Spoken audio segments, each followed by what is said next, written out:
Alrighty there, chat. We'll bring that microphone in a little bit here. I'm going to be, I pulled the trigger there a little bit earlier than normal.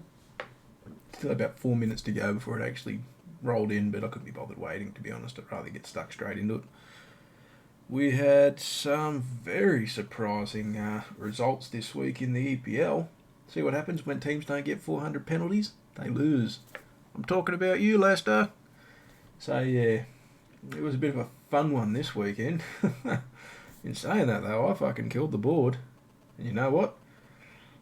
Nobody beat me, so nobody gets the gift voucher this week. That's a bit of a rough one. That means it rolls into next week and we have $20 on offer for whoever wins. I will run through the results right now as everybody will be paying attention. So we'll have a look at the first one on the board here. The first one on the board here we had was...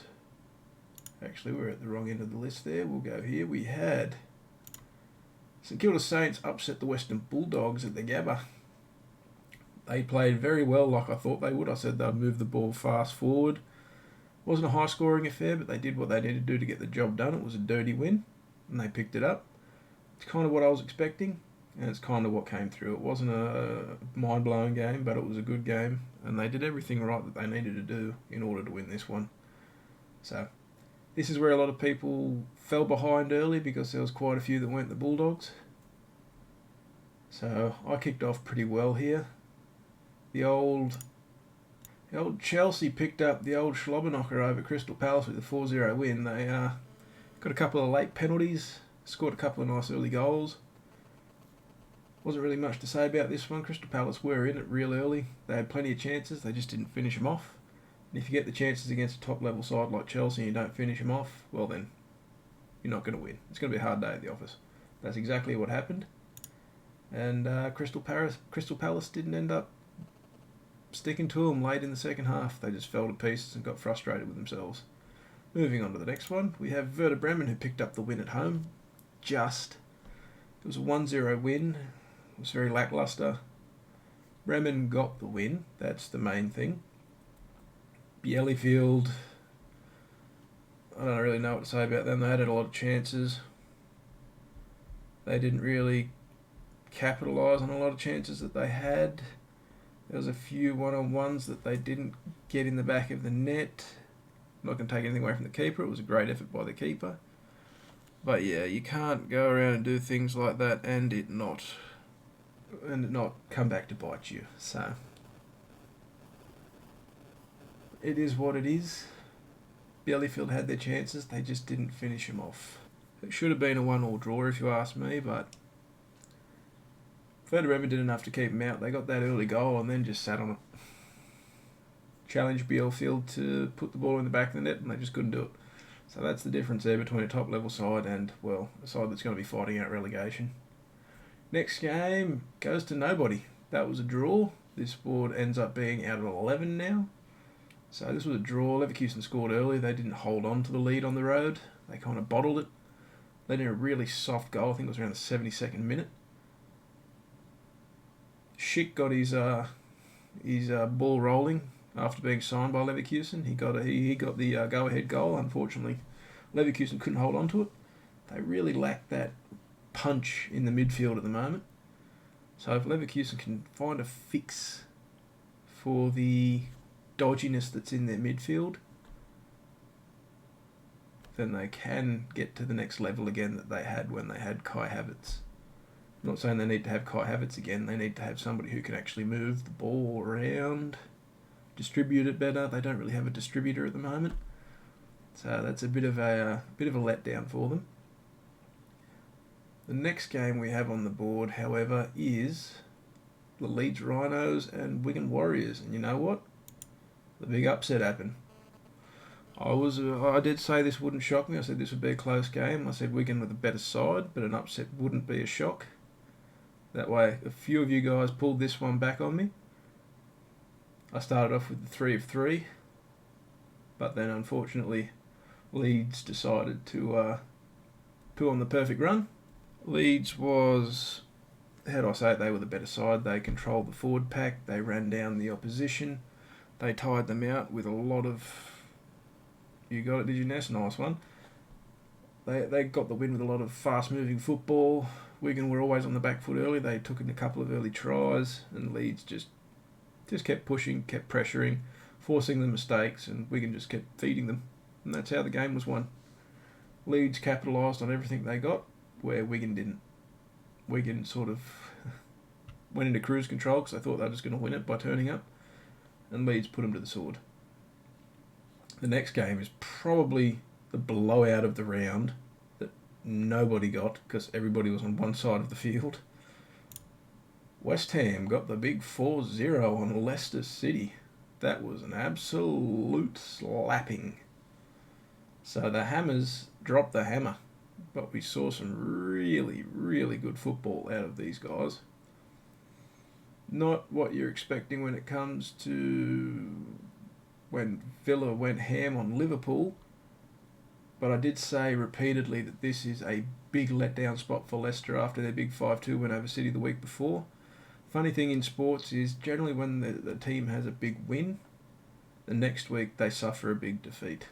It's just like sauce and pies. It just works. It's a non-failed theory.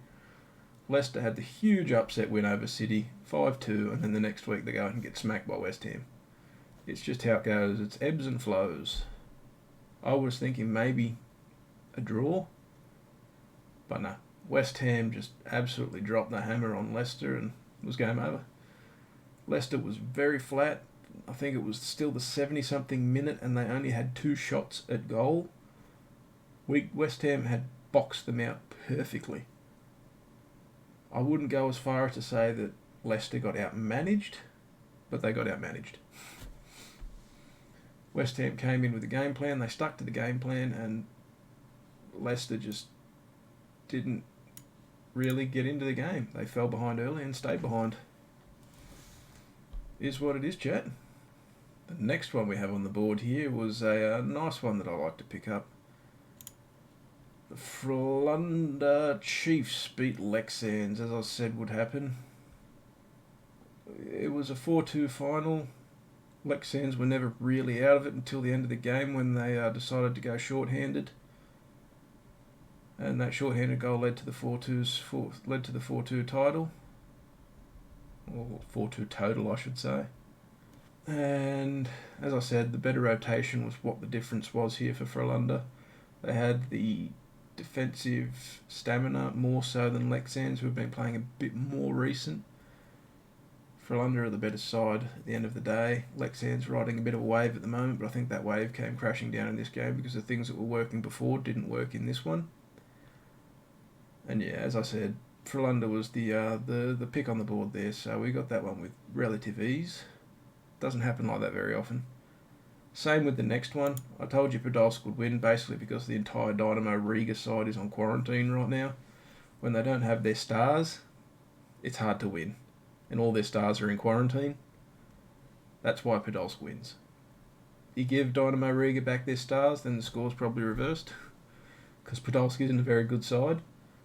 But Riga was just missing too many key components that I tried to tell everybody. There was a few people who went against me and said Riga, but I gave you the tip here that Podolsk was going to win this.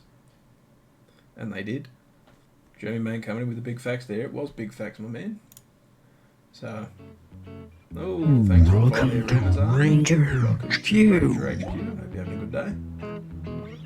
The next game, I was a little bit disappointed with how it played out. I thought Nick Foles was going to do much better than he did. I thought he was going to come out and relish the position of starting again instead of coming in and having to play hero. He didn't. He played like crap, and that gifted Phillip Rivers a win for the Colts. No other way to say it. The Bears lost that game. The Colts didn't win it. The Bears lost it. So that win went to the Colts. Don't really need to talk too much about that one. It was just a very low scoring game. I think it was 18-11 the final. And the Colts were just not impressive, but they did what they needed to win. Bears did what they needed to lose. Nothing else could really come from it. Next game was Joe Burrow's maiden victory in the NFL. He picked up the win over the Jacksonville Jaguars. It was a pretty decent effort from him. I mean, he's going to have shoulder problems soon enough if he keeps throwing the ball 50 times a game. It's a little stupid for the head coach to be doing that so much. We've seen this happen before, that if you get your quarterback out there and you have him throwing 50 times a game, he's going to be doing that shoulder in very quickly. It's a very, very silly thing to do, especially to a young quarterback. I know you want to get him as much experience as possible, but you have to draw a line in the sand of what's good for the player and what's good for the future. And if you overuse the player now, you won't be able to use him in the future. And right now the Bengals are really just riding that shoulder too hard. They need to get something going on the ground. There's plenty of free agents that can work that out. I know Mixon's there, but he's not an all-down back. They need somebody who can come in and be the wrecking ball. They don't really have that. The offensive line is also kind of... so it doesn't help the situation. And if the offensive line's not overly great, you kind of want to keep your quarterback protected who's young, because you don't want him picking up any silly injuries that he doesn't need to have, like a busted ankle, busted Achilles, or busted knee. Those are the worst things you could possibly want for a quarterback that needs to move. I'm not saying Joe Burrow is a scrambling quarterback, but with the offensive line, he needs to run more than he should. If the Bengals don't figure something out there, then it's going to be a very long season for Joe Burrow. Moving on to the next one, we had what ended up being a little bit more difficult than most people expected. It was another win for the Bills, who remain undefeated at 4-0. The Raiders were so early on, a couple of key fumbles. Fells and Carr both towards the latter stages of the game. Those fumbles cost them the game. They were charging down the field. Bills doing what they seem to do well at the moment is letting lots of points in late in the game. And that's something they really can't afford moving forward. They need to fix that problem, because they almost blew a 30-point lead last week against the Rams, and they almost blew it again here this week. So the Bills need to start pulling their socks up and playing some better football, because they might be winning, but they're letting things go late. And if they let things go late against a team like the Seahawks, they're going to be losing. If they let things go late against a team like the Titans, they're going to be losing. And that's who they play next week if the Titans don't get any more COVID cases. So we're going to move on to the next one, which was the second biggest upset. Not the biggest upset, but the second biggest upset of the round in the EPL. Manchester United got absolutely flattened 6-1 by Tottenham Hotspur. Fun fact, Manchester scored first. So after that, Manchester went on an absolute shit slide that included a red card for Martial for punching somebody in the back of the head like an idiot. And it really showed that this team, having the money pulled out of it by the owners, is making it worse and worse and worse. The aura that you once had with Manchester when it came to Fergie is now gone. You've had too many coaches go through since the Fergie era ended, and it's been just nothing but a landslide of negativity for this club. It's one of the most storied clubs in England, and it's falling to pieces. It's sad. There's going to be a lot of people relishing it, because there's a lot of people that hate the people that are at the top. But for me, I find it sad. I'm not a United fan, but I find it sad. They are falling so far behind because the owners, instead of propping up a club that's making billions, take all the money out to prop up a shitty club in the NFL that barely wins anything. They've won one Super Bowl. One. And they think taking all the money from United to put into that piece of crap team is going to be the smarter option. Oh, that logic is so flawed. You have a global product in United that's now getting destroyed, to a local product that is the Bucks, that's finally doing something decent after being garbage basically since 2002, when they won the Super Bowl, the one and only. But not my club, not my money. Don't need to worry about it too much there. All I can say is that we now need to change this. We have now got plus 11 takes that to 45. And we went plus 1, 2, 3, 4, 5, 6, 7, plus 7. 29 of 45. Saw that one terrible week that's completely screwed the totals there for me. Give you a hot percentage. We are sitting at 55.8%. 52% accuracy. That's good enough to be a professional bettor because you only need 52%. Is what it is there, chat. It's actually pretty decent. And as I said, for the winner, there isn't one this week because nobody beat me. So it rolls on into next week. Be sure that you go to Spotify and check out the Balls and All podcast. It includes everything from the pick and boards, plus a few extra tidbits here and there. If you get bored, give it a listen. Tell me what you think. I'll be here listening to everybody's comments afterwards. This episode will be going on the Balls and All podcast series. So if you weren't able to tune in today, make sure you go and listen to Balls and All on Spotify or on Apple iTunes. Any podcasting service will have the Balls and All podcast on it, so feel free to give it a listen. You can always come back and tell me how shit it is here. Or if you liked it, you can let me know here as well. You love it? Thanks, Jeremy, man. That's a big boost in the confidence there. Sorry, guys, just had to scratch my eyeballs. A bit bloody itchy. Take a quick sip here. There, guys. That is the end of the Tuesday Toweldown here, guys. We did not have a winner, so the gift cards roll into next week. So the winner next week, if you beat me, gets $20 instead of 10. That's pretty sick. The Thursday Throwdown is going to have some very, very interesting games this week. There's a lot of tough matchups coming over the next weekend, so you need to keep an eye out. You need to keep your head to the floor. You need to do a bit of research. I'll give you a couple of hints. There's going to be a bit of the Italian Serie A this week. So if you want to get ahead of the game, do a little bit of reading on the Italian Serie A. There will be some NFL as always, and there'll also be some basketball. That basketball will be European basketball along with some European ice hockey. There's some hints for you to go and do some homework, chat. But as always, check out the Balls and All podcast. That's The Fade. Signing out. Hey everybody, my name's TheF4D3. Thanks for tuning into this YouTube video. I stream weekly on Twitch at twitch.tv/TheF4D3 with a 4 and a 3. Weekdays Monday to Friday, 9:30am to 5pm CET. Be sure to drop by the stream and give it a look.